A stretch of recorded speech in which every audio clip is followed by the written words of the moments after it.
Okay, today is a good review day over topics dealing with integration using data. This is a sample free response question right here. And they like to give data tables. So I can pretty well tell you that one of the 6 free response questions will have a data table of some kind in it. So let's look at it, talk about what it has to say. It says water is flowing into a tank over a 24-hour period. The rate at which water is flowing into the tank at various times is measured, and the results are given in the table below, where R of T is measured in gallons per hour, and T is measured in hours. The tank contains 150 gallons of water when T equals 0. If they give you information in an AP question, you are going to need it somewhere. They don't give you frivolous information in these questions. You may not need it on every single part, but you will need it somewhere. Okay? So, here's our data. This is not how many gallons are in there. Make sure you understand it's how many gallons per hour. Okay? It says estimate the number of gallons of water in the tank at the end of the 24 hours by using a midpoint Riemann sum with 3 subintervals and the values from the table. Show the computations that lead to your answer. This is a calculator question. When they say show the computations, all they want you to do is write down what you type in the calculator and then use the calculator to do the math. Okay? So, Riemann sums. What are those, trapezoids or rectangles? No, it's rectangles. Riemann sums are rectangles. Riemann sums are rectangles. They will tell you trapezoids if they want trapezoids. This is rectangles. So, we're talking about rectangles here. Okay, 3 subintervals. 24-hour period. How wide is each subinterval? 8 hours. So we're going from 0 to 8, and then from 8 to 16, and 16 to 24. So I'm going to divide that off here and on the bottom. Okay. So since we're dealing with rectangles, the formula for the area of a rectangle is base times height. Okay. So the number of gallons will be, we're going to look at this first data set right here, covering up everything else. What is the base? 8. It's the distance between the x's, right? The base is 8, okay? Now, which of those 3 y values is the height? Y. It's the midpoint, so we use the one in the middle. 8.8 is the one we want to use. So it's 8 times 8.8 plus. Now do the next set, from 8 to 16. 8 is the base again. What's the height this time?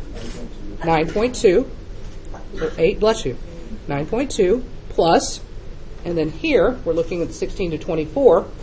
It's 8 again, from 24 to 16, and then we use the 8.1. That's the computations they want to see.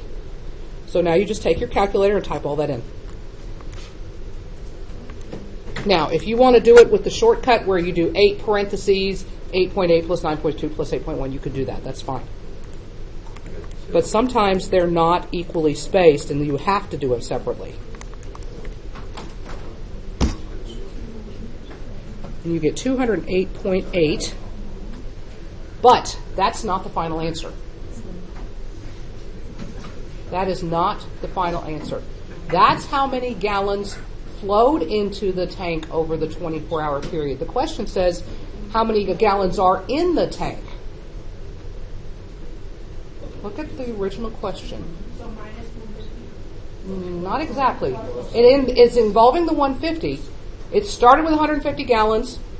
That one that's how much went in. So we got to add 150 to this.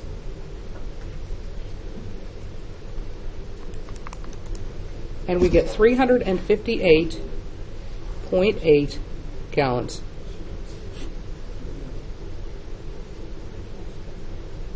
Does everybody understand why we need the 150? You've got to read carefully. Do they want to know how many flowed into the tank or how many are in the tank? 2 different answers. Okay? Questions? All right, part B. Estimate the number of gallons of water in the tank at the end of 24 hours. Trapezoidal sum with 3 subintervals and values from the table. So, Show the computation. What is the formula for the trapezoid? You remember? You need to know this. 1/2. Okay, actually, it was 1/2 the base, and then because these are on their side, we add the heights together. 1/2 the base times the sum of the heights. Usually you think of trapezoid as 1/2 h times b1 plus b2 because we haven't turned on their side. We've got to switch the b and the h. Okay?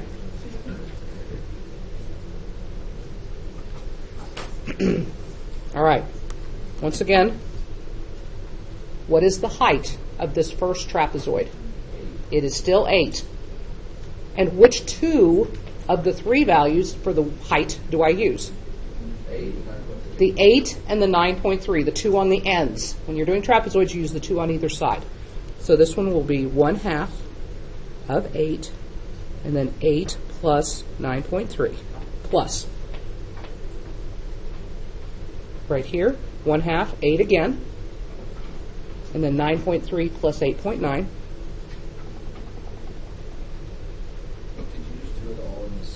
You could. There are some on the homework that are all different widths, and you have to do them separately, so I'm just practicing that. And then on the last one, it's 1/2, 8, 8.9, and 6.7. The AP exam will accept it either way. So take your calculator when you're done, type writing this down, and just type it all in.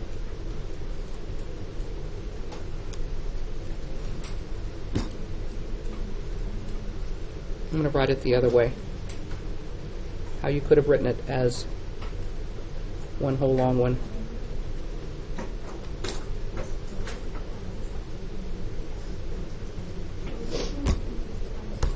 So 4, 8 plus 2 times 9.3 plus 2 times 8.9 plus 6.7 close.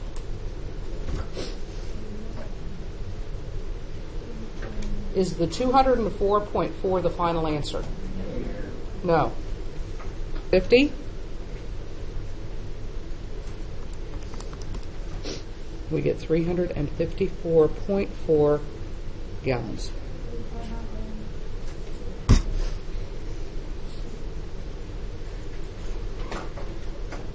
Questions on this? Not so bad, is it? Is this coming back to you? In the last 5 years of AP exams, I have seen at least one Riemann sum question, at least one volumes of revolution question. I mean, they're very common. Okay? All right. Part C. A model for this function is given by this formula right here. Use the model to find the number of gallons in the water in the tank at the end of 24 hours. So, this is a calculus question. Do you think we should just plug in 24? That's too easy. That's too easy. Why an integral, not a derivative? Because you're trying to find the area. Exactly. What have we been doing up to this point? We've been using rectangles and trapezoids to find area. So if we're going to be doing the same thing, we're going to be finding area. So it's going to be the integral from what to what? 0 to 24. Now, because W of t is already defined, you can write W of t dt, or you can write out the formula. It does not matter. Yes? When you do the integral, can you take the 1/75 and move it to the front? Yes. Because it is a constant, you can pull it out. You can pull out the 1/75 if you'd like. So you could just integrate the 600 minus 20, or plus 20t minus t squared, get that integral, and then divide it by 75 if you wanted to. So I'm going to do it all as one. Math 9, 0 to 24. The 1/75 has to be in its own parenthesis. Leave it inside. 600 plus 20 x minus x squared, close parentheses, dx, go. And I get 207.36. And hopefully you realize that that is not the final answer. So if you forgot to add in the terms again, Don't you have like a double jeopardy rule? I don't think it's a double jeopardy rule. I'd have to look at one. I'm going to have to go find one. I think you get 1 point taken off. Yeah, 1 point if you forgot the 150 every time. I hope. That would be nice. That's why it's a good idea. Always look in the question and see if they talk about an initial amount and underline it, circle it, whatever, so you don't forget about it. 357.36 gallons. Okay. Recap, real quickly. Raise your hand if you can tell me what significance this number has. What is this? Okay, raise your hand. Raise your hand. Barrett, tell me. The amount of water that flows during the 24 hours. The amount of water that flowed into the tank during the 24 hours. Okay? So what is this number? That's the total amount that's in there when it's done. Do y'all see that? Okay. All right. Now, I'm going to teach you guys something that I taught specifically to the kids who I went over their test with them before they took the retest. Okay, about the next question. Use the model given in Part C to find the average rate of water flow over the 24-hour period. Okay. Do not assume any time that if you see the word average next to the word rate, that it's always average rate of change, because it's not. And I'm going to tell you how to know when it is and when it's not. Okay? Now, there are two formulas that you have learned this year that have the word average in them. Besides average rate of change, what's the other one? Average value. Okay. Now, how do you know which one to use? You cannot let the word rate fool you. Okay? What you have to do is go back to the beginning and look at how excuse me, how the original problem is defined. What are these y values? Are they the water flow or the rate of water flow? They are the rate at which the water is flowing. Let me say this really carefully, if this value is the exact same as what they're asking for, it's average value. Let me say that one more time. If what the function is defined to be is the same thing as what they're asking for, then it's average value. If this had said the number of gallons in the tank and then it says the average rate of water flow, those are two different things. Then it's average rate of change. But because this is a rate and this is a rate, that's average value. So, when it says flowing into the tank at the top, then we know it's the rate? Because, no, it says the rate at which the water flows. It uses the word rate as defining the function. Okay? If this says rate and this also says rate, that's really value. That's what's confusing. Because a lot of people think that, oh, average rate. No. It's average. And then what it is. Okay. So, formula for average value. 1 over b minus a, integral a to b of w of t dt. We have to write out that. You have to put the numbers in. Okay, but we can just write the numbers. Right. 1 over 24 minus 0, integral 0 to 24, w of t dt. Now, I've already done part of this because it says use what you gave in C. I just did that on the calculator. What number is that? That's the 207, not the 357. So 1 over 24 times 207.36. So now I take the calculator. Let me move it over here so you can see the screen. 207.36 divided by 24. 8.64. Label gallons per hour. Okay, now, kind of a way to tell if your answer is reasonable. Okay, look up here. These are gallons per hour also. Look at these numbers. Could it be possible that this is the average of those numbers right there?